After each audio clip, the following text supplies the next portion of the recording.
How's it going, everybody? Brad Sinclair here. I'm going to tell you a little bit about my final paper and my topic of aging in the workforce. Age and employment has become an increasingly relevant issue in today's society, especially within the workplace. Organizations and people over 40 will be the main subjects of my research and paper. During a recession, a large amount of people over 40 have become unemployed. It sparked a lot of new research, terms, and overall ethical debate.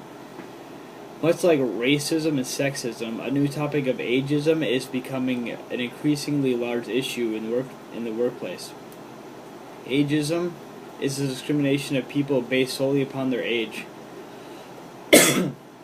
Now, organizations are not solely basing their push-out or discriminatory ways on older people based solely on ageism, but also for expense and skill purposes.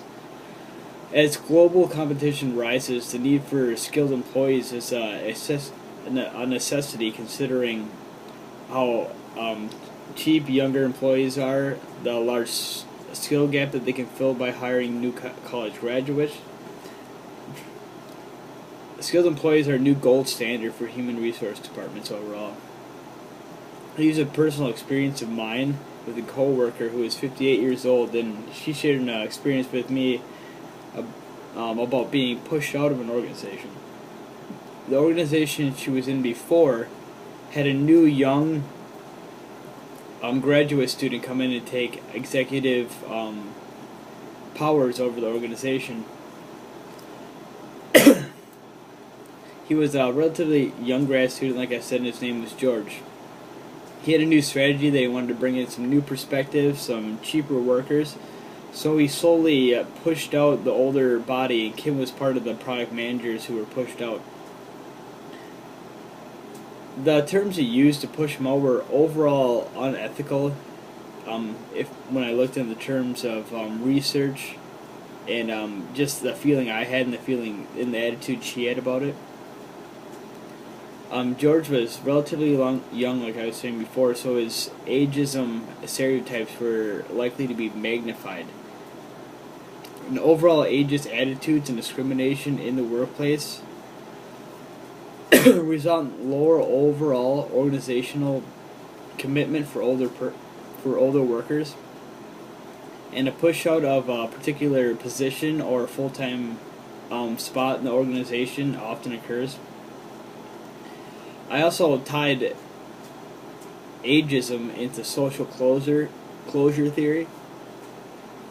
A shared understanding of ageism among organizations has kind of gone on where ageism happens here, it happens there, but it's commonly understood and there's a common justification for it, and the reason why we don't hear more about it. Much the way racism and sexism occurred, although it's not ethical, it was looked at on a light side at one point in history. The implication of new strategies to save money, get more skilled workers, such as the one George used, are really basing a lot of their ideas and new moves on ageist discrimination and stereotypes. After listening to my coworker's stories, or Kim's story, and then doing a lot of this research, I find out that what happened to her, the whole push-out, was not a thing that just happens just here in this community. It happens all the time. It's kind of part of a new strategy.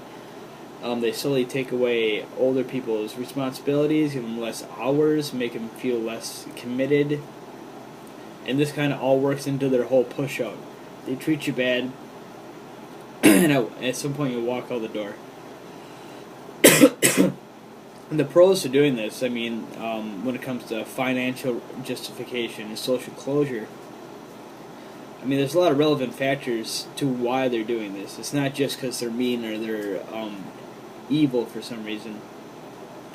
But they're pushing them out to bring in cheaper employees, more skilled employees, and I see the reason why they do it. I just believe there's better terms about going about it, especially for someone who's 58 going on 60 years old, such as Kim.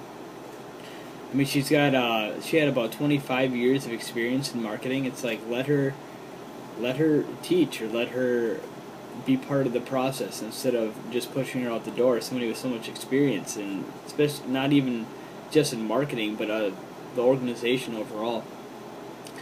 I found this dilemma to be very interesting just because there's a lot of research about it, and I found one particular paper that really helped to guide me through this and looking at it through social closure, ageism, and then using the principles we talked about earlier in the class. So yeah, thanks for listening, and yeah, great overall experience this paper was for me. I was really happy I had something relevant that I learned from a coworker to base as the grounding for this. So thanks a lot.